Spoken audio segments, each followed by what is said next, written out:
Hello hello hello hello hello, क्या हाल है सबके? सरम बढ़िया, आप सुनाइए। यहाँ भी सब बढ़िया भाई। बालाजी के सीरियल में क्या होता है, जब भी कोई सीरियल स्टार्ट होता है वहाँ पे होता है एक रीकैप। तो हम लोग भी करेंगे पिछली क्लास का रीकैप। पिछली क्लास में हम लोगों ने आपको पढ़ने का तरीका बताया कि हम कैसे आपको पढ़ाएंगे, अपना इंट्रोडक्शन दिया और बहुत सारी चर्चाएं करी। हमारा क्या पैटर्न रहता है ये तो एक क्लास देखने के बाद आप जान ही चुके होंगे। सबसे पहले हम लोग देते हैं आपको हेलीकॉप्टर व्यू, जिसके अंदर अकाउंटिंग स्टैंडर्ड को, चैप्टर को ऊपर से हम आपको दिखाते हैं, ओवरव्यू देते हैं कि भाई किस प्रकार से चीज़ों को आगे बढ़ाया जाएगा। तो कौन से 4 स्टेप मैंने बताए हेलीकॉप्टर व्यू के अंदर अकाउंटिंग स्टैंडर्ड 1 को कवर अप करने के लिए? मैंने बताया हम सबसे पहले कॉन्सेप्ट बिल्डिंग स्टोरी पढ़ेंगे, उसके बाद उस कॉन्सेप्ट को हम लिंक करेंगे नोट से, कॉन्सेप्ट समझेंगे, नोट्स रीड करेंगे और पूरा ज्ञान हासिल करेंगे। उसके बाद 3rd नंबर पे होगा एक क्विक रिवीजन और उसके बाद study material, RTP, MTP, PYQ के क्वेश्चंस, एमसीक्यूज वगैरह वगैरह वगैरह वगैरह वगैरह। ये तरीका हर एक चैप्टर के अंदर फॉलो किया जाएगा, पूरी कोशिश की जाएगी इसको लगातार बनाए रखने के लिए। ठीक है सर जी, कोई दिक्कत नहीं है उसके अंदर। फिर चर्चा को आगे बढ़ाते हुए हमने क्या किया था, हमने स्टोरी आपको सुना दी थी। हेलीकॉप्टर व्यू का स्टेप नंबर 1 हमने कंप्लीट कर दिया था, पूरी स्टोरी सुना दी थी। इवन नोट्स के अंदर भी टॉपिक नंबर 1 और टॉपिक नंबर 2 हमने रीड आउट कर लिया था, समझ लिया था। उसको मैं थोड़ा सा रिवीजन करवा देता हूं आपको और फिर हम अपनी आगे की चर्चा बढ़ाएंगे। तो चलो पिछली क्लास की रिवीजन कर लेते हैं एक बार फटाफट से। मैंने सुनाई आपको एक कहानी में मेन किरदार में कौन है? राहुल ने एक सिद्धांत बनाया है, एक प्रिंसिपल बनाया है कि वो शादी तो करेगा, लेकिन उसके लिए मेथड कौन सा लगाएगा? स्वयंवर वाला मेथड। तो प्रिंसिपल प्लस मेथड, ये बनी उसकी एक मैरिज पॉलिसी। उसके बाद उसने लड़कियां चुनने के लिए स्वयंवर रखा और स्वयंवर में 4 लड़कियां आई जिनका नाम कुछ इस प्रकार से है, हेमा, रेखा, जया और सुषमा। अब तुम बताओ, सीन नंबर 2 में राहुल का सपना साकार हो रहा है, स्वयंवर में वो शादी कर रहा है, 4 लड़कियां सामने खड़ी हैं, वो कौन सी लड़की को चूज करे? आप बताइए। मैंने पहले कहा था लड़कियां ऑफेंड मत हो जाना, किसी अकाउंटिंग स्टैंडर्ड में लड़कियों का स्वयंवर कर लेंगे, लड़कों को लाइन में लगा देंगे, चिंता मत करो। राहुल की 4 रिक्वायरमेंट्स है। राहुल को वो लड़की पसंद आएगी जिसमें 4 बातें होंगी, 4 क्वालिटीज होंगी। लड़की गोरी चिट्टी हो, ट्रू एंड फेयर व्यू हो, लड़की सुख दुख में साथ देने वाली हो, सच्चाई को देखे और लड़की काम की बात करे, फालतू की बात ना करे। जिस भी लड़की में ये 4 क्वालिटी होंगी वो उसे चुन लेगा। तो राहुल को ये 4 क्वालिटी नजर आती हैं किसके अंदर? जया के अंदर। देयरफॉर राहुल ने जया को चूज किया। अभी शादी नहीं करी, सीन 2 में उसने उसको चूज किया है, सेलेक्ट किया है। शादी से पहले क्या होता है? शादी से पहले होगा एक pre wedding shoot. Pre wedding shoot के अंदर राहुल और जया जो है वो कुछ डिस्कशन आपस में करके चलेंगे। राहुल और जया कुछ डिस्कशन करेंगे। किस बातों पर डिस्कशन होगा? मुख्य मुद्दे ये होंगे कि शादी के बाद लड़की जॉब करेगी कि नहीं करेगी। उसके बाद नेक्स्ट मुद्दा ये होगा दहेज के बारे में, वगैरह वगैरह। यानी जो मुख्य, जो बड़ी बातें होती है, जो डिस्कशन के लायक है, उन बातों पर डिस्कशन होगा। शादी के बाद लड़की लड़के के ही घर आके रहेगी, जया राहुल के ही घर आकर के रहेगी, बॉय कट नहीं कराएगी, लड़कों के कपड़े नहीं पहनेगी, लड़कियों के ही कपड़े पहनेगी, ये सब अंडरस्टूड है। इन चीज़ों का डिस्कशन करना भी ज़रूरी नहीं है। इन बातों पे ये साइलेंट रहे और बाकी जो मेन मैटर थे उन पे इन्होंने डिस्कशन किया। हाँ, अगर जया के मन में ऐसा होता कि वो बॉय कट कराएगी, वो लड़कों के कपड़े पहनेगी, वो राहुल को ही अपने घर बुलाएगी, तो फिर जया का फर्ज है कि वो प्री वेडिंग शूट के ही टाइम पर राहुल को ये बात पहले से डिस्क्लोज कर दे। कि भाई भाई ऐसा है, मैं इनमें से कोई भी ये चीज़ फॉलो नहीं करने वाली हूँ, ये मेरी पर्सनल इच्छा है। नहीं है तो साइलेंट रहो, उनमें से कोई इच्छा है तो बता दो।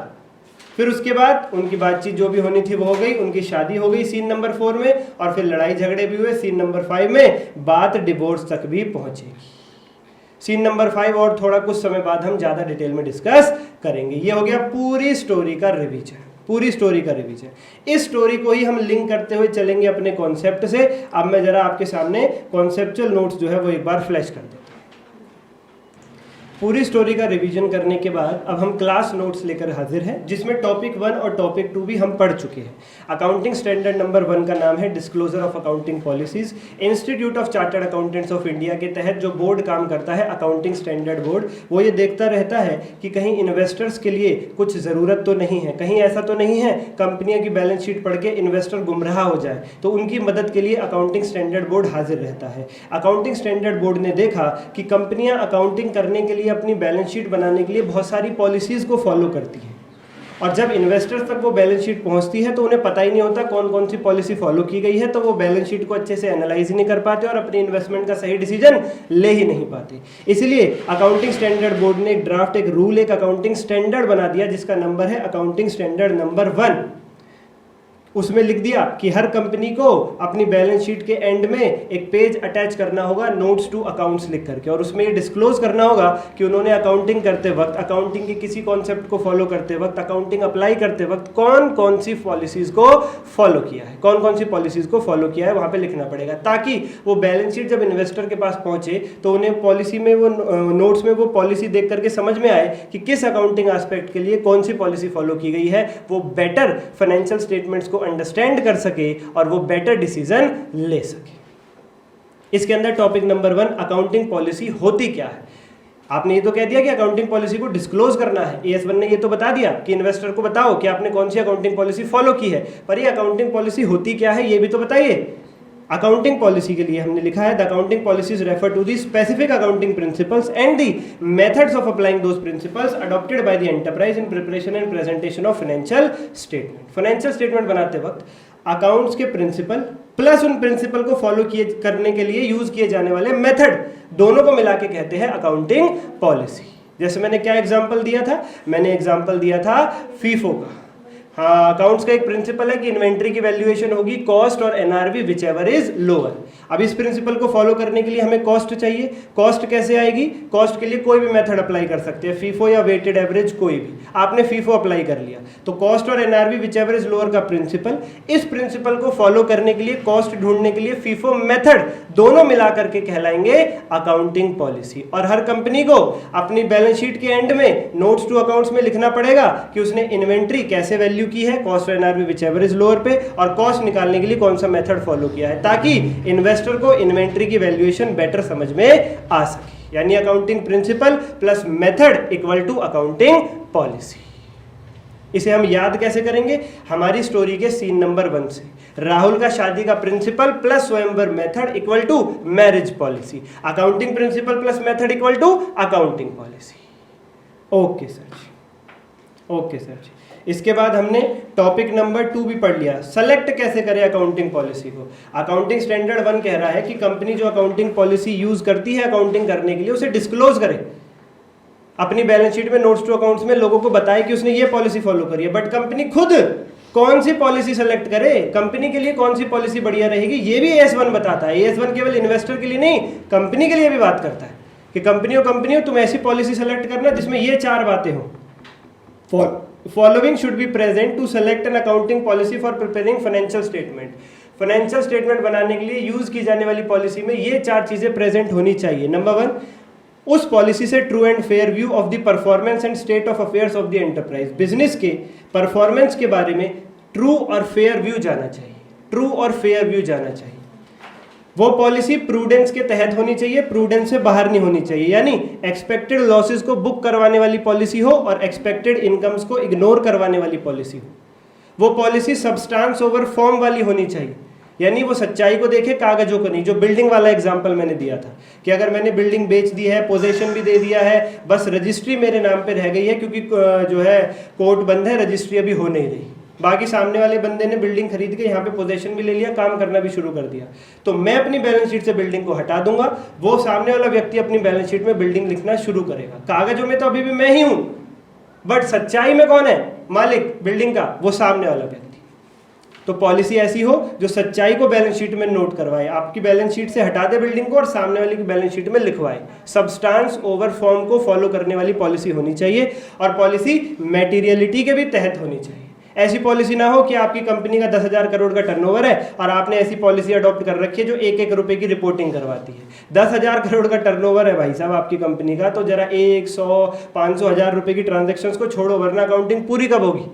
मैटेरियलिटी का मतलब इतना ही है कि भाई इंपॉर्टेंट और महत्वपूर्ण चीज़ों पे ज़्यादा ध्यान दो और थोड़ी जो कम वैल्यू वाली चीज़ें हैं उनको इग्नोर करो। पॉलिसी भी ऐसी ही होनी चाहिए जो मैटेरियलिटी को फॉलो करवाए, मैटेरियलिटी के तहत। अब इसको लर्न कैसे करेंगे हम? हमारी स्टोरी के सीन नंबर 2 से राहुल ने कौन सी लड़की को सेलेक्ट किया था? जो गोरी चिट्टी थी, जिसमें 4 रिक्वायरमेंट थी। नंबर 1 गोरी चिट्टी, जैसे कि true and fair view. Number 2 जो सुख दुख दोनों में साथ दे, यानी प्रूडेंस को फॉलो करे। नंबर 3 जो सच्चाई का साथ देने वाली होनी चाहिए, substance over form.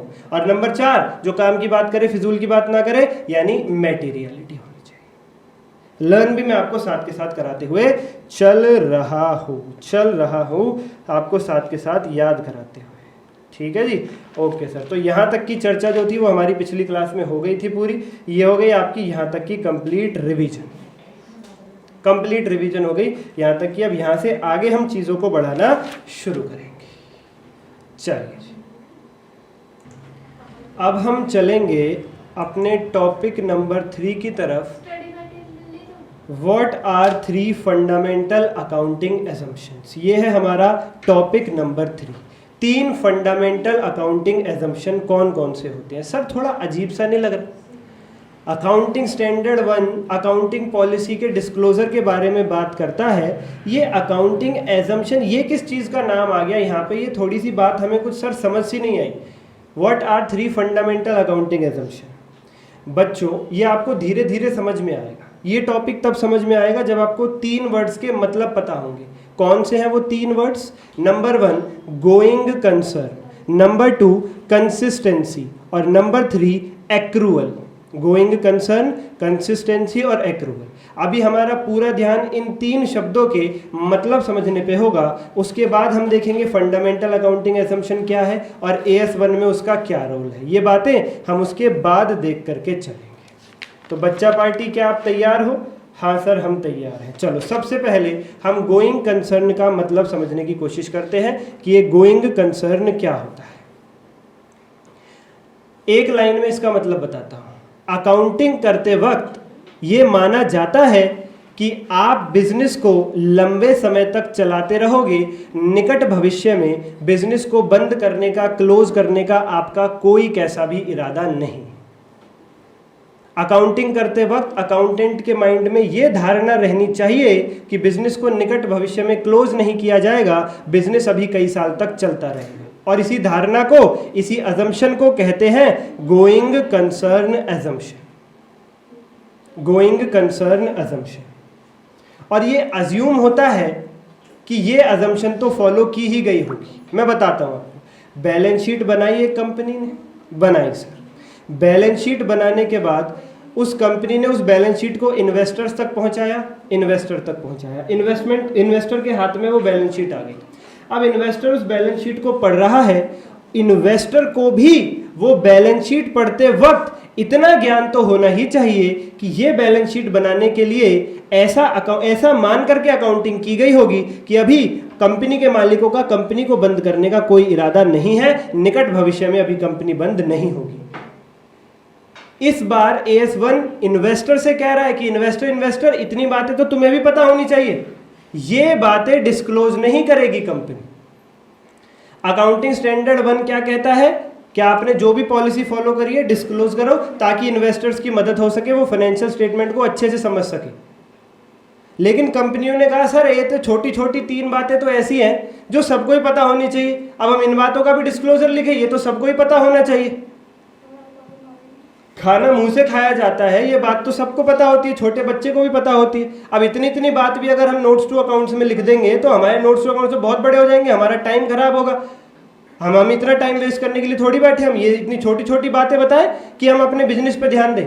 Accounting standard 1 ने कंपनियों की इस बात को समझा और कंपनियों से कहा कि चलो कंपनियों तुम ठीक कह रही हो, आपकी समस्या का हल कर देते हैं। बताओ वो कौन सी छोटी छोटी बातें हैं जो अकाउंटिंग करते वक्त यूज ही होती हैं, जो सबको ही पता होनी चाहिए। तो कंपनियों ने कहा अकाउंटिंग स्टैंडर्ड 1 3 बातें हैं, गोइंग कंसर्न, कंसिस्टेंसी और एक्रूअल। ये तीनों बातें अकाउंटिंग करते वक्त फॉलोड ही हैं, ये बात सबको पता होनी चाहिए, ये हम अलग से नहीं लिखेंगे अपनी बैलेंस शीट में। हम अकाउंटिंग ऐसा मान के करते हैं कि निकट भविष्य में बिजनेस बंद नहीं होगा, चलता रहेगा। ये बात इन्वेस्टर को खुद पता होनी चाहिए बैलेंस शीट पढ़ते वक्त। हम ये बात नोट्स टू अकाउंट्स में नहीं लिखेंगे, हम ये बात नोट्स टू अकाउंट्स में नहीं लिखेंगे। अब अकाउंटिंग स्टैंडर्ड 1 ने कंपनियों से कहा चलो ठीक है, इसको मैं बना देता हूं फंडामेंटल अकाउंटिंग एजम्पशन। इन्वेस्टर से कह देंगे कि ये बातें तुम्हें खुद पता होनी चाहिए, ये बातें नोट्स टू अकाउंट्स में कंपनी डिस्क्लोज नहीं करेगी। लेकिन अब AS1 पूछ रहा है कंपनी से, लेकिन कंपनियों ये तो बताओ, अगर by chance going concern, consistency या एक्रूअल फॉलोड नहीं है, आप अगले साल 2 साल में बिजनेस बंद करने वाले हो, फिर तो डिस्क्लोज करना बनता है कि नहीं? कंपनियां कह रही हैं हाँ फिर हम डिस्क्लोज कर देंगे। अगर इन 3 में से गोइंग कंसर्न, कंसिस्टेंसी और एक्रूअल, इन 3 में से कोई चीज फॉलो नहीं की गई है तो हम बता देंगे इन्वेस्टर को फॉलो नहीं किया है, फिर कोई दिक्कत नहीं है। बट अगर हमने इनको फॉलो किया है तो फिर हम इनका डिस्क्लोजर अलग से नहीं देंगे, फिर इन्वेस्टर को खुद ही पता होना चाहिए। AS1 ने कहा चलो ठीक है। अब AS1 आया इन्वेस्टर्स के पास और AS1 ने इन्वेस्टर से कहा इन्वेस्टर सुनो, मैंने कंपनियों से कह दिया है वो सारी अपनी पॉलिसीज डिस्क्लोज करके चलेंगी नोट्स टू अकाउंट्स में, लेकिन इन्वेस्टर्स 3 बातें ऐसी हैं बेटा जो तुम्हें खुद पता होनी चाहिए, गोइंग कंसर्न, कंसिस्टेंसी और एक्रूअल, कि ये तो फॉलो की ही जाती है अकाउंटिंग करते वक्त, ये कंपनियां नोट्स टू अकाउंट्स में डिस्क्लोज नहीं करेंगी। फिर इन्वेस्टर्स ने AS1 से पूछा कि चलो जी आपकी बात मान ली, कंपनियां इसे डिस्क्लोज नहीं करेंगी, बाई चांस कंपनी ने फॉलो ना किया हो, AS1 कह रहा फिर वो कर देंगे डिस्क्लोज। यानी ये 3 बातें केवल कंपनी तब डिस्क्लोज करेगी जब इन तीनों को फॉलो नहीं किया होगा, अदरवाइज ये अज्यूम्ड है कि ये फंडामेंटल अकाउंटिंग एजम्पशन फॉलोड किए गए हैं, फॉलो नहीं है तो डिस्क्लोजर होगा। ठीक है सर, ठीक है सर, ठीक है sir, okay sir, okay sir, okay sir, okay sir. Consistency का मतलब है निरंतरता। कंपनी अगर एक पॉलिसी अडॉप्ट कर रही है तो फिर उसे लगातार अडॉप्ट करेगी, उसे तोड़ेगी नहीं, कंसिस्टेंसी को ब्रेक नहीं करेगी कंपनी। सर अगर कंपनी को जरूरत पड़ जाए, जैसे हमने पिछली क्लास में सीखा था, चलो हम थोड़ा सा पैड पे चलते हैं और चीज़ों को थोड़ा सा डिटेल में समझने की कोशिश करते हैं। Let's try to understand the things in a bit detailed manner. थोड़ा सा डिटेल में समझने की कोशिश करते हैं। लो बच्चों, गोइंग कंसर्न, कंसिस्टेंसी और एक्रूअल, ये 3 बातें ऐसी हैं जिन्हें अगर कंपनी ने फॉलो किया है तो नोट्स टू अकाउंट्स में डिस्क्लोजर नहीं होगा, अगर फॉलो नहीं किया है तो नोट्स टू अकाउंट्स में डिस्क्लोजर होगा। याद करो हमारी कहानी, बॉय कट, लड़की ही लड़के के घर जाके रहेगी और लड़की लड़की के ही कपड़े पहनेगी। ये 3 बातें कोई डिस्क्लोज नहीं करता शादी से पहले, अज्यूम्ड है कि ये तो है ही। अगर इनमें से कोई चीज़ फॉलोड नहीं है, लड़की के मन में कुछ और है, तो ही वो डिस्क्लोज करके चलेगी। वही बात यहाँ पे है, गोइंग कंसर्न, कंसिस्टेंसी, एक्रूअल, अगर फॉलोड है तो अज्यूम्ड है फॉलोड है, अगर कुछ ब्रेक किया गया है तो ही डिस्क्लोजर किया जाएगा, अब इनको समझ लेते हैं एक एक करके। गोइंग कंसर्न, कंसिस्टेंसी और एक्रूअल। डेप्रिसिएशन वर्ड सुना है बच्चों आपने? हाँ जी सर हमने सुना है। डेप्रिसिएशन क्या होता है? 99% बच्चों को नहीं पता डेप्रिसिएशन क्या होता है। मैं कह रहा हूँ अब बताओ, 99% बच्चों को नहीं पता व्हाट इज डेप्रिसिएशन। ये बात मैं कह रहा हूँ। सर हमें पता है depreciation is the reduction in the value of asset. जब हम छोटे बच्चे थे, बड़ी शरारत करते थे, छोटी चड्डी पहनते थे, लॉलीपॉप खाते थे, तब हमें 11th क्लास के अंदर टीचर ने सिखाया था कि depreciation is the reduction in the value of the asset. और आप कह रहे हो हमें पता नहीं है सर, आपने हमें ऐसे ही समझा। गलत जानकारी है बच्चों आपके पास। Depreciation is not the reduction in the value of asset. This is absolutely insane. गलत जानकारी है आपके पास। सर हम तो 11th पढ़ लिए, 12th पढ़ लिए, फाउंडेशन भी निकल गए, इंटर में आ गए, हमें तो किसी ने बताया नहीं, हमें तो आज तक यही आधार है डेप्रिसिएशन का। यही तो गलती है बच्चों, आपका गलत आधार है, आपका बेस गलत बना हुआ है। Your base is wrong, your base is wrong. इतना सन्नाटा क्यों हो गया क्लास में भाई? इसीलिए तो आधार हिल गया ना। मैं बताता हूँ डेप्रिसिएशन क्या होता है। आपने एक मशीनरी खरीदी 10 लाख रुपए की, यस सर, जिसकी लाइफ है 10 ईयर्स, यानी ये मशीनरी कितने साल चलेगी? 10 साल चलेगी। 10 लाख रुपए की मशीनरी खरीदी, 10 साल चलेगी। क्या 10 लाख रुपए एक खर्चा है? अब आप कहोगे नहीं सर ये एक्सपेंस नहीं है, ये एसेट है। जब तुम्हें अधूरा ज्ञान है तो तुम उस अधूरे ज्ञान को भी साइड करो, नॉर्मल बंदे की तरह बात करो मेरे से। मानो तुम्हें अकाउंट्स का ABCD भी नहीं आता, जो कि हो सकता है वैसे ही ना आता हो। डेबिट क्रेडिट छोड़ो, सारी बातें छोड़ो, अभी बेसिक नॉर्मल इंसान की बात करो जिसे अकाउंट्स का कोई ज्ञान नहीं। साइंस का बंदा क्या बोलेगा? अगर आप 10 लाख की मशीन खरीद के लाओ तो साइंस का बंदा क्या बोलेगा? इसके पास बहुत पैसे, अभी इसने 10 लाख का खर्चा किया है, अभी इसने 10 लाख की मशीनरी खरीदी है। बोलेगा कि नहीं बोलेगा? हाँ सर, वो ऐसा ही बोलेगा। तो आप भी इसे अभी खर्चा ही बोलो, खर्चा ही बोलो। इस खर्चे के बदले मशीनरी कितने साल मिलेगी चलाने को, यूज करने को, गुड्स प्रोड्यूस करने को? 10 साल मिलेगी सर, 10 साल मिलेगी। तो बच्चों आप ही बताओ, मैं एक ही साल के P&L में डेबिट साइड पूरा खर्चा लिख दूं 10 लाख, या 1-1 लाख करके 10 सालों के प्रॉफिट एंड लॉस अकाउंट में डेबिट साइड ट्रांसफर करता हुआ चलो? बताओ बच्चों क्या कहते हो? बताओ बच्चों क्या कहते हो? तुम्हारी कॉमन सेंस क्या कहती है? सर हमें पहले तो ये बता दो ये P&L अकाउंट क्या होता है, हमें यही नहीं पता। P&L अकाउंट एक निहायत ही आसान खाता है बच्चों, जिसकी 2 साइड होती है, डेबिट साइड और क्रेडिट साइड। क्रेडिट साइड सारी कमाइयाँ लिखी जाती हैं, डेबिट साइड सारे खर्चे लिखे जाते हैं, और फिर कमाई में से खर्चा माइनस करके हम देखते हैं कि बिजनेस प्रॉफिट में है या कहीं लॉस में तो नहीं चल रहा। इतना सा ही रोल है प्रॉफिट एंड लॉस अकाउंट का, इतना ही रोल है प्रॉफिट एंड लॉस अकाउंट का। बताओ बच्चों, आप लोग बताओ, मैं पीछे हो जाता हूं, पहले नोट कर लेना आप। चलिए क्या कहते हो बच्चों, बताओ। 10 लाख का खर्चा एक ही साल के P&L में लिख दूं खर्चे वाली साइड पे, या 10 सालों के P&L में लिखूं 1-1 लाख करके? सर 10 सालों के P&L में लिखो 1-1 साल करके। यही तो न्याय है, यही तो जस्टिस है, यही तो रूल है, यही तो समझदारी है। हाँ जी, अगर खर्चा 10 लाख रुपए का 10 साल के लिए हुआ है तो वो 10 सालों के P&L में ही जाएगा, वो खर्चा 1 साल का है ही नहीं। पेमेंट भले ही कभी भी हुई हो, पेमेंट पूरी 10 लाख आपने अभी कर दी हो, उस बात से मतलब नहीं है, उस बात से मतलब नहीं है। वो खर्चा रिलेटेड कितने ईयर से है, वो खर्चे के बदले में मशीन कितने साल तक मिलेगी यूज करने के लिए? 10 साल तक। तो प्यारे बच्चों वो 10 साल का ही खर्चा कहलाएगा, वो 10 सालों के ही प्रॉफिट एंड लॉस अकाउंट में जाएगा। इसे डेप्रिसिएशन कहते हैं। ये जो 10 लाख रुपए के खर्चे को 1-1 लाख करके तुम 10 बार में लिखोगे ना P&L में, इसको नाम दोगे depreciation. To depreciation, to depreciation, to depreciation, ये है डेप्रिसिएशन। यानी जो मशीनरी की कॉस्ट है 10 लाख, उसको उसकी लाइफ से डिवाइड करके P&L में ट्रांसफर करना, दैट इज कॉल्ड डेप्रिसिएशन। और ये हम क्यों करते हैं? लॉजिकली है भाई, 10 साल का खर्चा है तो 10 सालों में बटेगा, लॉजिकली है, एवं नहीं कर। इसे डेप्रिसिएशन कहते हैं। आप ये मत कहो 10 लाख की मशीनरी 1 लाख की घिस गई, 9 लाख की बची, फिर 1 लाख की घिस गई, फिर 8 लाख की बची। अरे बच्चों हर साल मशीनरी 1 लाख से घिसेगी, हर साल मशीनरी 1 लाख से घिसेगी। कभी वैल्यू ज़्यादा गिरती है मार्केट में, कभी वैल्यू कम गिरती है मार्केट में। बताओ, जब नई गाड़ी लाते हो तुरंत वैल्यू कम हो जाती है, फिर साल 2 साल धीरे धीरे गिरती है, फिर 3-4 साल बाद जल्दी जल्दी गिरती है। यहाँ पे तो हर बार 1 लाख ही हो रहा है। तो जिन्होंने आपको पढ़ाया कि डेप्रिसिएशन का मतलब है एसेट की वैल्यू में गिरावट, उनसे पूछो एसेट की वैल्यू बराबर ही गिर रही है हर साल? हर साल 1 लाख की गिरावट आ रही है, हर साल 1 लाख की घिस रही है वो मशीनरी, वो गाड़ी? ऐसा थोड़ी होता है। डेप्रिसिएशन का मतलब है जो एसेट आप खरीद रहे हो, एसेट यानी वो चीज़ जो 1 साल से ज़्यादा चले और बिजनेस में यूज़ करने के लिए खरीदा है। जैसे मशीनरी 1 साल से ज़्यादा चलेगी और बिजनेस में यूज़ करने के लिए लाए, ये बना एसेट। अब बोलो मेरे साथ इसको एसेट। तो जब आप एसेट खरीदते हो यानी ऐसी चीज़ खरीदते हो जो 1 साल से ज़्यादा चलेगी और बिजनेस में यूज़ करोगे उसे लाके, आप ऐसी चीज़ के खर्चे को हम उसकी लाइफ से डिवाइड करते हैं और उतना उतना अमाउंट उतने साल के प्रॉफिट लॉस में ट्रांसफ़र करके चलते हैं लॉजिकली, क्योंकि ऐसा करना बनता भी है, समझदारी भी इसी में है। इसी को डेप्रिसिएशन कहते हैं, इसी प्रक्रिया का नाम डेप्रिसिएशन। सर आप तो गोइंग कंसर्न पढ़ा रहे थे, यहाँ कहाँ ले आए? बच्चों तुम्हारे कॉन्सेप्ट सुधारने। पिछली क्लास में क्या कहा था मैंने?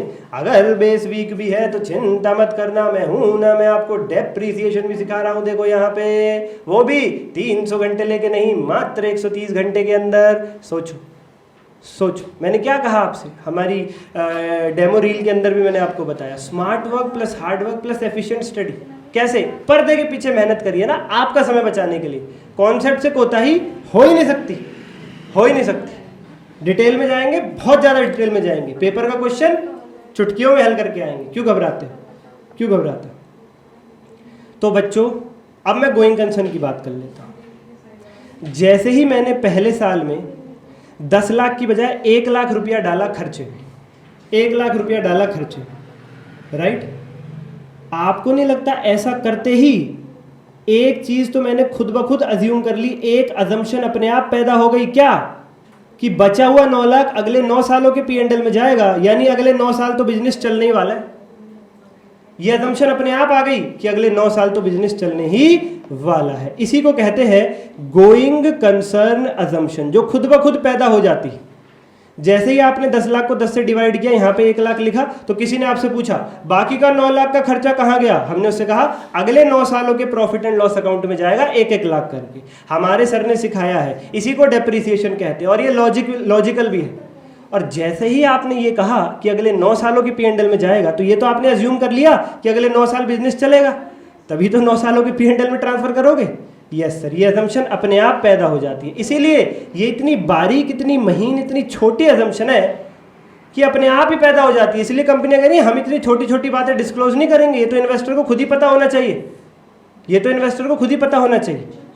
लेकिन सर मान लीजिए 4-5वें साल के बाद बिजनेस का प्लान बन जाए बंद करने का, फिर वो लिख देगा ये बात नोट्स टू अकाउंट्स में कि भाई अगले साल हम बंद करने वाले हैं, इसीलिए बचा हुआ सारा डेप्रिसिएशन इसी साल लगा रहे हैं। मान लीजिए क्या हुआ, 5 साल बाद 1 लाख 1 लाख 1 लाख 1 लाख 1 लाख 5 लाख चला गया प्रॉफिट एंड लॉस अकाउंट में, बचा है कितना 5 लाख, जो अगले 5 सालों में जाने वाला था।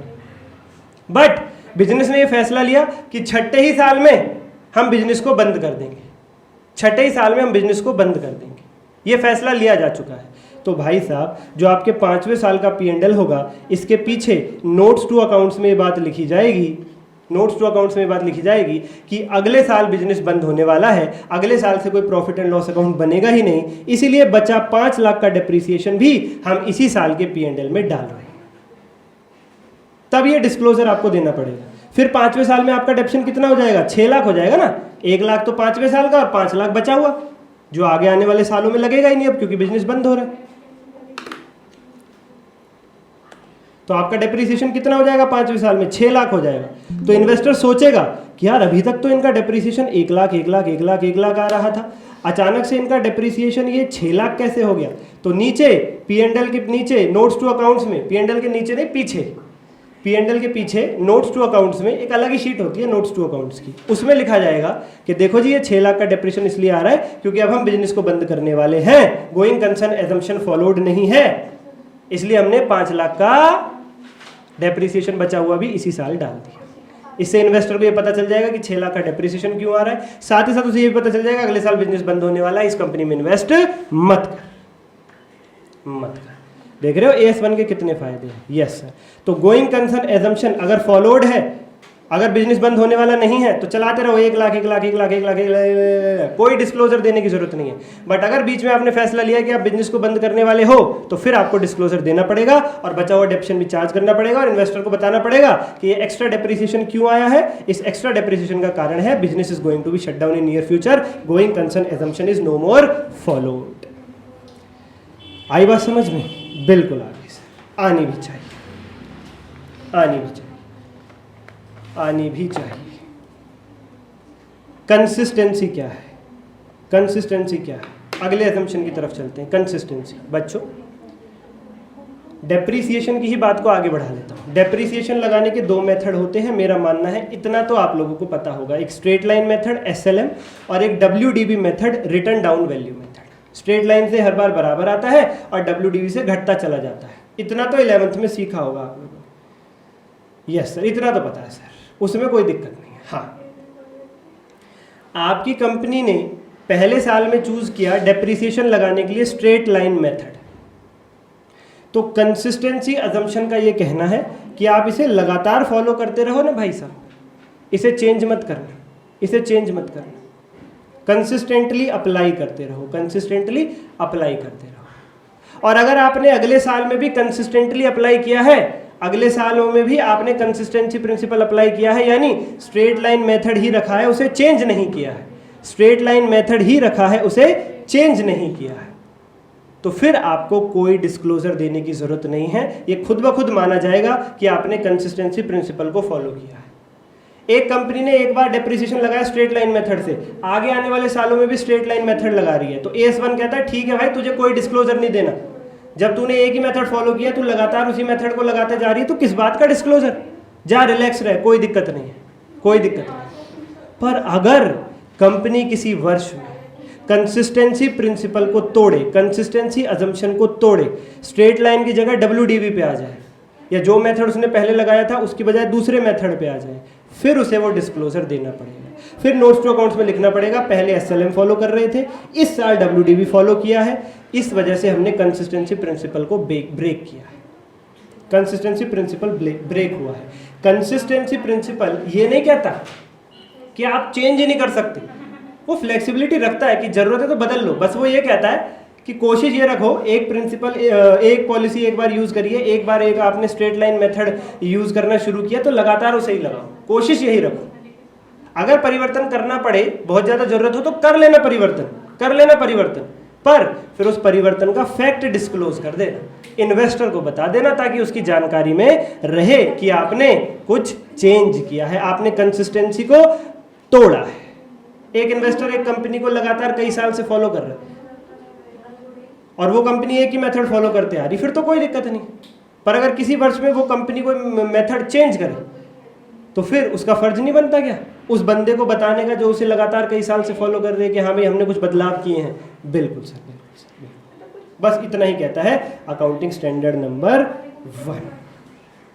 Accounting standard number 1। आखिरी कॉन्सेप्ट की तरफ चलते हैं, accrual. Let's move towards accrual प्यारे बच्चों, लेट्स मूव टुवर्ड्स एक्रूअल।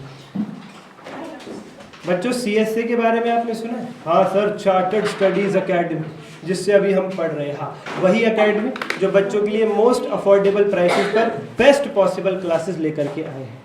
पूरा कोर्स अगर आपको बाय करना है तो वीडियो के डिस्क्रिप्शन में लिंक है, हमारी टीम से कनेक्ट करें। और CA इंटरमीडिएट सितंबर 25 के लिए सफलता बैच में बोथ ग्रुप्स के लिए जरूर एनरोल कराएं। आप देख ही रहे हैं कि हम जब कॉन्सेप्ट को इंटरेस्टिंग बनाते हैं तो किस लेवल पे जाते हैं स्टोरी लेकर के, और जब कॉन्सेप्ट की चर्चा करते हैं तो कितना डीप जाते हैं। तो ये चीज़ें आपको जरूर मिलेंगी, पूरा बैच आप जरूर एनरोल कराएं, जरूर। और प्राइस, लोगों की किताबों के इतने प्राइस है जितना हमारा विद फिजिकल बुक्स पूरी कोचिंग का बोथ ग्रुप्स का प्राइस है। यही तो है CSA। यस, एक्रूअल कॉन्सेप्ट समझाता हूँ। CSA में लेट्स सपोज 1000 स्टूडेंट्स के एडमिशन होते हैं, 6 महीने का कोर्स है और हर एक बच्चे की फीस है 5000 रुपीज। 5000 रुपीज। इसमें से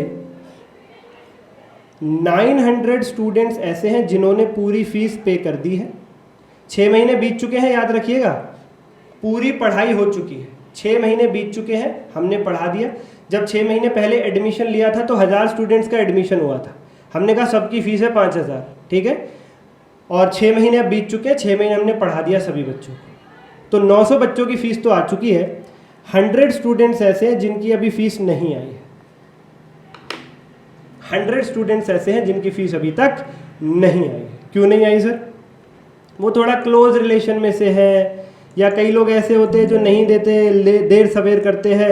हर बिजनेस में ये थोड़े बहुत हालात होते हैं। तो मान लीजिए 100 स्टूडेंट्स ऐसे हैं जिनकी फीस अभी तक नहीं आई है। उन्होंने पढ़ लिया है कोर्स, 6 महीने उनको भी पढ़ा दिया हमने, डोंट वरी, 6 महीने हमने उनको भी पढ़ा दिया है बच्चों।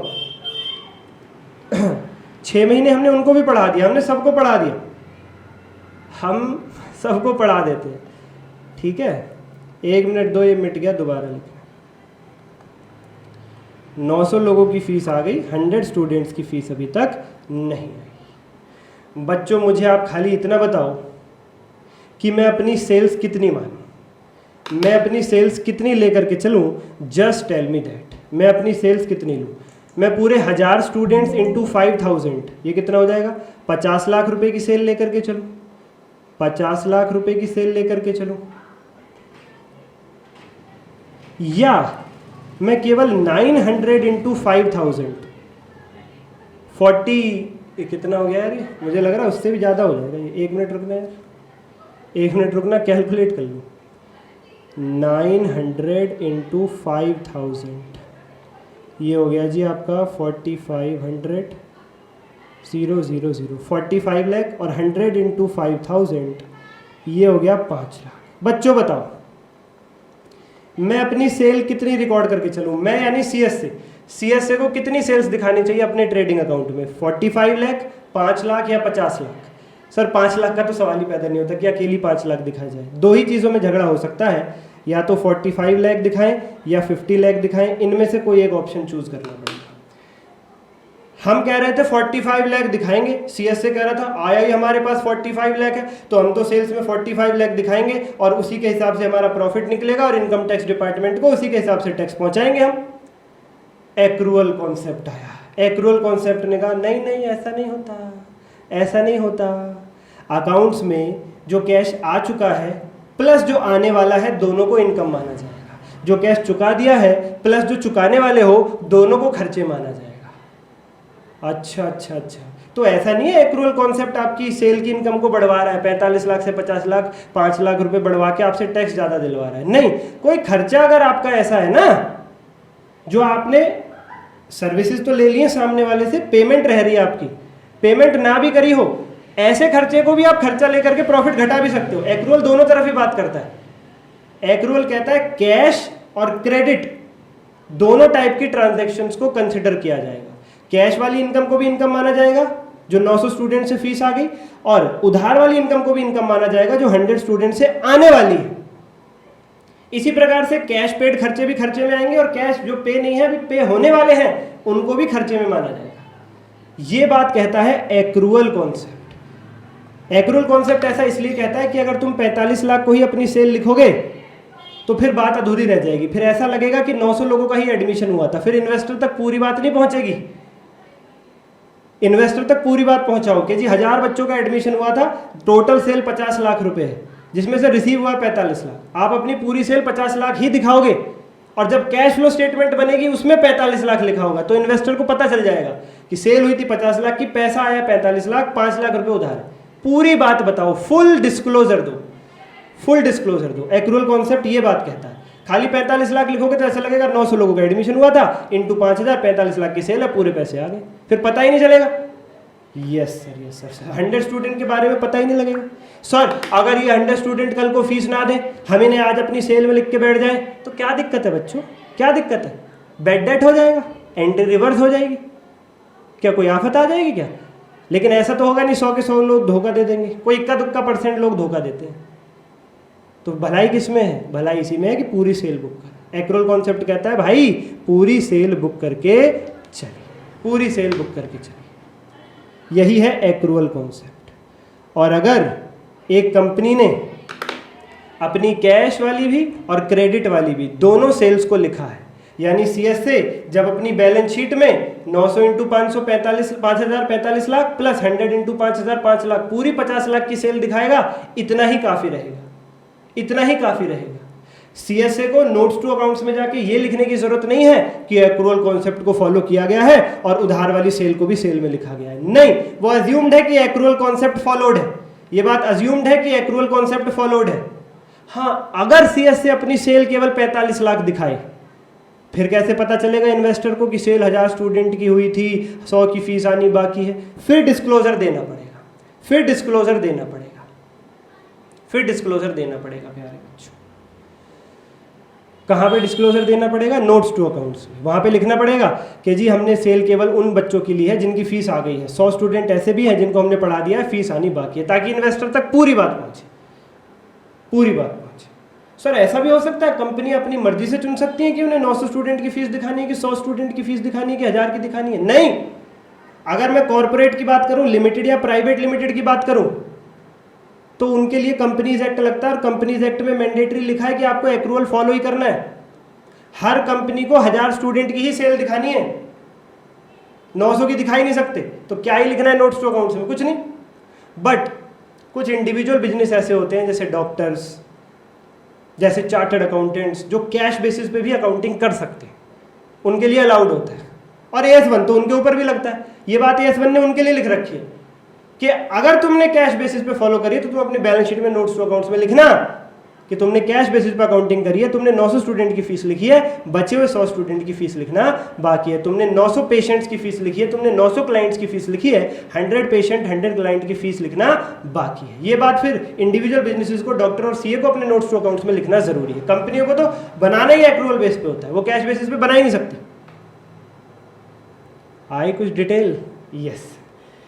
तो ये है बच्चों गोइंग कंसर्न, कंसिस्टेंसी और एक्रूअल, वो तीन बातें जो अज्यूम्ड है कि फॉलो की ही गई होंगी, नहीं फॉलो की गई हैं तो उनका डिस्क्लोजर देना है। हमारी कहानी का सीन नंबर 3, ये अज्यूम्ड है कि जया राहुल के ही घर आके रहेगी, जया लड़कियों के ही कपड़े पहनेगी, जया लड़कियों का ही हेयर कटिंग करवाएगी। बट अगर इनमें से कोई बात फॉलोड नहीं है तो जया को डिस्क्लोजर देना है। ये मैंने लिंक करा के मेमोराइज भी करा दिया साथ के साथ। आपको क्या है हमारा असली टारगेट?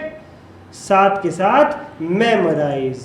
रिवीजन में 1/6 टाइम लगे, 1 घंटे की क्लास है तो रिवीजन में 10 मिनट लगे, ये है हमारा असली टारगेट, तगड़ा टारगेट।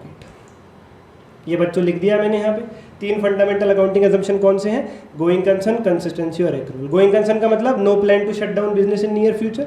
ये माना जाता है कि ये मान करके अकाउंटिंग करते हैं कि बिजनेस को निकट भविष्य में क्लोज करने का कोई इरादा नहीं है, और ये बात डिस्क्लोज करने की भी जरूरत नहीं, इन्वेस्टर को बताने की भी जरूरत नहीं है। पर अगर निकट भविष्य में इरादा है बिजनेस बंद करने का तो फिर इन्वेस्टर को बता दो, फिर डिस्क्लोजर दे दो।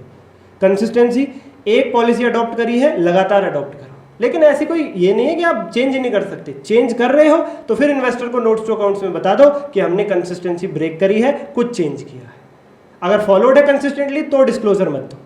एक्रूअल, कैश और क्रेडिट दोनों ट्रांजैक्शंस को लेकर के चलो, इस बात का डिस्क्लोजर भी मत दो। पर अगर केवल कैश वाली ली है, इंडिविजुअल, डॉक्टर और सीए, तो फिर अपने इन्वेस्टर को बताओ नोट्स टू अकाउंट्स में कि हम कैश बेसिस पे अकाउंटिंग कर रहे हैं, हमने उधार वाली ट्रांजैक्शंस को नहीं लिया, हम एक्रूअल को तोड़ रहे हैं। एक्रूअल एजम्पशन हमारे केस में फॉलोड नहीं। यही बात आगे लिखी हुई है। फंडामेंटल अकाउंटिंग एजम्पशन का डिस्क्लोजर कब देना होता है? If followed, not required to be disclosed. If not followed, disclosure required in financial statements. ठीक है सर। टॉपिक 5 अगली क्लास में होगा। क्या होता है कि अभी हमारी कहानी का एक डिवोर्स वाला सीन हमें थोड़ा सा और डिटेल में डिस्कस करना है अगली क्लास में, लेक्चर नंबर 3। टॉपिक 6 देख लेते हैं, एप्लीकेबिलिटी ऑफ AS1। बच्चों अदर जगह अगर आप कोचिंग ले रहे होते CSA की बजाय, तो आपको यहाँ से पढ़ाना शुरू किया जाता है। 99% केसेस में हम पूरी भाई साहब हम पूरा अध्ययन, पूरी रिसर्च करके बैठे हैं। 99% केस में क्या होता है, यहाँ से पढ़ाना शुरू किया जाता है कि ये AS1 ये सारी संस्थाओं पे एप्लीकेबल होता है। अरे बच्चे को ये तो बताओ AS1 है क्या, उसका बेस तो बिल्डअप करो, उसके साथ रिदम तो बनाओ, कनेक्टिविटी तो बनाओ, उसका थोड़ा इंटरेस्ट तो लाओ टॉपिक में। हम उस तरीके से आपको कराने की कोशिश कर रहे हैं, उस तरीके से। और अगर आपको लग रहा है कि हमारा तरीका अच्छा है, आप हमारे साथ लंबे समय तक जुड़ सकते हैं, तो वीडियो के डिस्क्रिप्शन में जाएं, पूरा बैच बाय करें, टीम से कनेक्ट करें। CA इंटरमीडिएट सफलता बैच सितंबर 25 बोथ ग्रुप्स के लिए जरूर एनरोल कराएं प्यारे बच्चों। Topic 6 applicability of AS1। AS1 applies to all entities.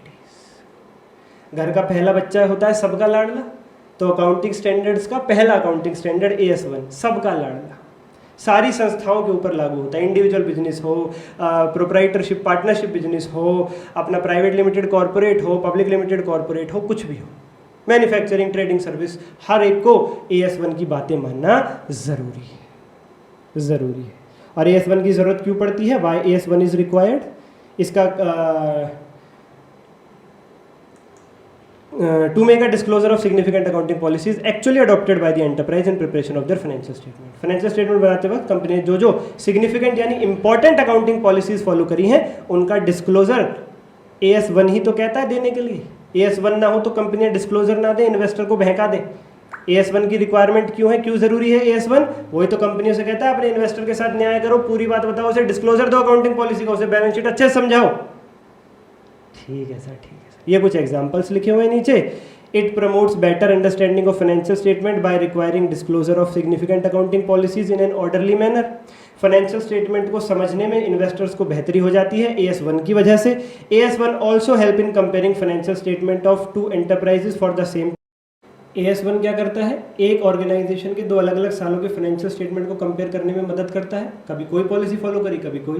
तो फाइनेंशियल स्टेटमेंट कैसे समझे इन्वेस्टर, कौन से साल की बढ़िया है, नोट्स टू अकाउंट्स में पॉलिसी देख ले कब कौन सी फॉलो करी गई और ये चेंज क्यों आया है।